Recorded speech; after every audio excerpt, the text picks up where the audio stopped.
ನಮ್ಮ ಬೀದರ ಇವಾಗಲೇ ಜನ ಪ್ರತಿನಿಧಿಯವರು ಭಗವಾನ್ ಖೋಬಾ ಅವರು ನಮ್ಮ ಜಂಗರಾಮ್ ಜಯಂತಿ ದಿವಸ ಇವಾಗ ಜಯಂತಿ ಸಲುವಾಗಿ ಏನಾರ ಆಚರಿಸಿ ಬಂದಿದ್ದಾರೆ.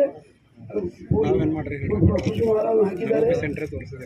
ತಾವೇನಾರ ನಮ್ಮೆಲ್ಲರ ಪರವಾಗಿ ಏನಾರ ಇದೆ ಅಂತಂದು ಒಂದು ಮಾತನ್ನು ಹೇಳಿದ್ದಾರೆ. ಇನ್ನೊಂದೇನೆಂದರೆ ಜಗ್ಗೇವರಾಮ್ ಜಯಂತಿ ಪ್ರತಿ ವರ್ಷ ಮಾಡ್ತಾ ಇದ್ದೀವಿ. ನಾವು ಚಂದ್ರಕಾಂತ್ ನಿಪೋಳ್ಗಾವ್